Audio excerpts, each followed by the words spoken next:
Welcome to Hello Recaps. Today we will discuss the narrative of the film titled Miller's Girl. This film revolves around a teacher who finds it difficult to maintain professional boundaries with a young and attractive student. Without further delay, let us delve into the plot. The story introduces us to a girl named Cairo, whose parents reside in a different country. Cairo lives alone in an isolated house, where she has developed a passion for writing. While traversing through the woods, she arrives at a classroom where she encounters Jonathan Miller. Jonathan, a middle-aged man, has not achieved success as a writer and has thus taken on the role of a teacher. Upon Cairo's arrival in his class, he assigns her to read several books from the syllabus. However, Cairo has already read all of them. Shortly thereafter, another student named Winnie, who is also a close friend of Cairo, joins them. The two friends decide to go out for a meal. During this time, Jonathan notices an adult book among Cairo's belongings. Jonathan's friend Boris arrives to fetch his coffee and, upon seeing the book, begins to read it.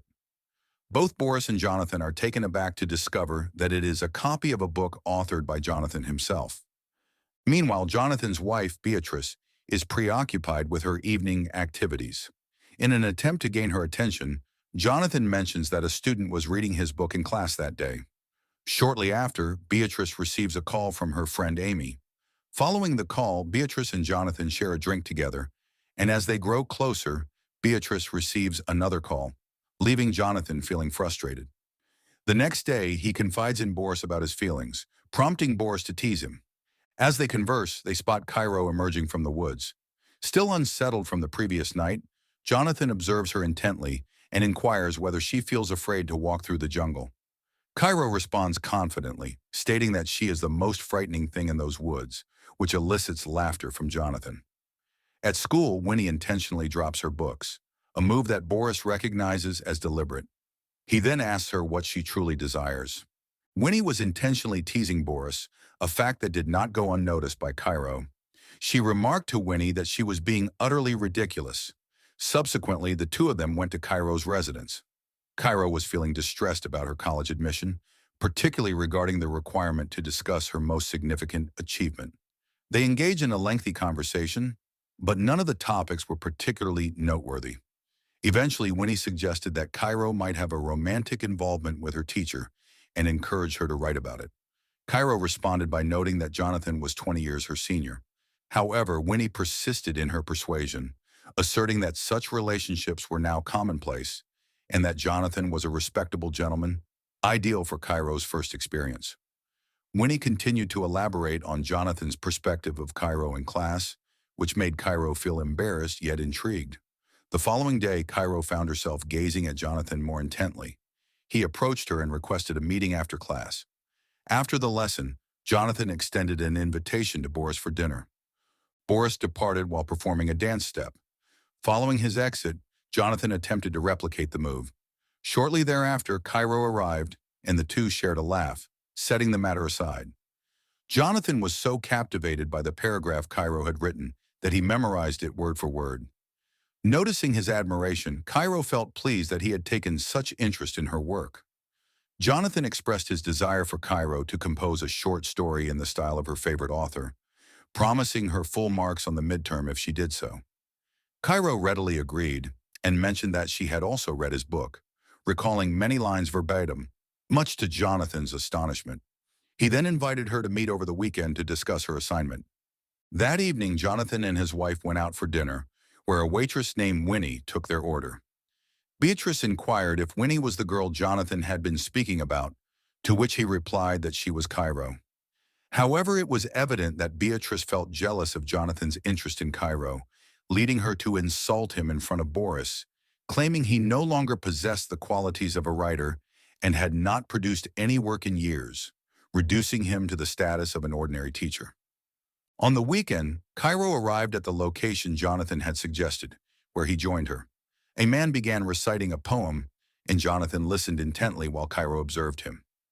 After the poem concluded, Cairo stepped outside to smoke a cigarette, and Jonathan joined her in sharing it. The following day, Cairo approached Jonathan wearing a striking outfit. When Boris inquired about her attire, she remained silent. Once Boris left, Cairo engaged Jonathan in conversation, and their connection deepened. As they headed to class, Jonathan received a message from his wife about going out. In class, Cairo shared her thoughts on her favorite author with Jonathan. In what style will she compose the narrative? Jonathan was eager to return home, prompting him to hastily agree. After his departure, Winnie ascended onto Jonathan's desk and began to tease Cairo. Shortly thereafter, Boris arrived to see Jonathan, and Winnie redirected her teasing towards him, playfully hiding his phone within her clothing. Meanwhile, Cairo was unable to retrieve her phone. Concurrently, Jonathan's plans to go out with his wife were thwarted due to her work commitments. Subsequently, Jonathan received a call from Cairo, revealing that he had inadvertently taken her phone in his bag. With his plans already canceled, Jonathan set out to return the phone to Cairo. Upon arriving outside her residence, rain began to fall, and Cairo approached Jonathan wearing a light dress. They exchanged glances, which culminated in a kiss. Afterward, Jonathan returned home, where Cairo sent him an email. In it, Jonathan's wife expressed her inability to concentrate on her work while he was present. Consequently, Jonathan relocated to a small cabin, where he printed and began reading the story Cairo had sent him. The narrative was of an adult nature, featuring a student and a teacher reminiscent of Jonathan and Cairo. This content excited him, leading him to remove his pants. However, the following day brought a shift in Jonathan's behavior. He no longer contacted Cairo as he had previously. When Cairo inquired about the change, Jonathan claimed he found her story unsatisfactory and riddled with errors. When Cairo pointed out that the story was based on their experiences, Jonathan firmly stated that there was nothing between them beyond the teacher-student relationship. This declaration shattered Cairo's heart. He then insisted that she either rewrite the story or face failure in her midterm. Cairo's anger intensified as she defended her work, asserting its perfection and accusing Jonathan of being intimidated by her writing. In a bid to belittle him, she labeled him a mediocre writer and challenged him to fail her if he had the courage. Cairo returned home in tears and began drinking with Winnie. Meanwhile, Jonathan's expression was noticeably tense. His wife inquired about the situation, and he recounted Cairo's written account. Upon hearing the story, she became equally excited.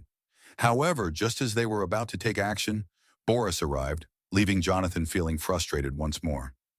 Meanwhile, Cairo and Winnie engaged in conversation, during which Cairo expressed her belief that Jonathan was merely feigning closeness to her.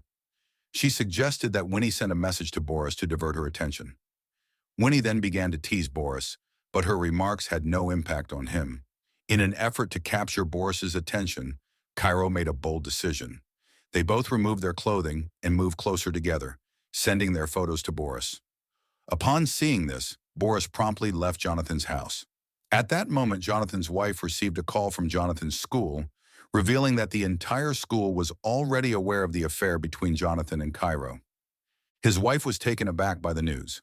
She inquired of Jonathan why such a situation had arisen due to a student's written assignment. She pressed him, asking if anything else had transpired between him and the girl. Jonathan denied any wrongdoing. The following day, Cairo was absent from class as she was in the vice principal's office. The vice principal questioned both Cairo and Jonathan about the situation. Cairo recounted the events, stating that Jonathan had given her a midterm assignment ahead of time, that they had smoked cigarettes together, and that they had met outside of school. However, when it was Jonathan's turn to respond, he hesitated.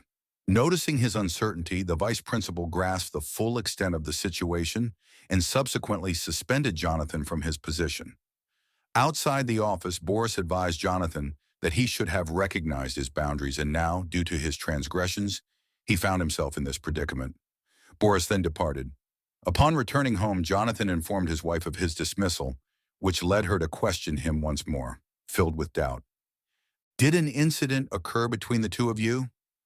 Jonathan, however, continued to deny it. His wife was unwilling to accept the situation and confronted him, asking if he had feelings for the other woman. Jonathan remained silent, which escalated into an argument where they began to enumerate each other's flaws. The conflict intensified to the point where Jonathan's wife contemplated divorce.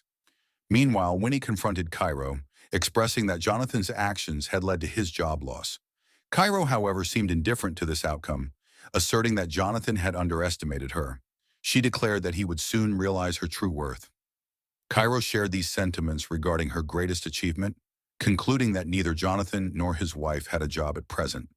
The film concludes with the question of whether he will be able to cope with this situation. That wraps up today's video, friends. If you enjoyed it, please give it a thumbs up and remember to subscribe to my channel. I look forward to seeing you in the next video. Until then, take care.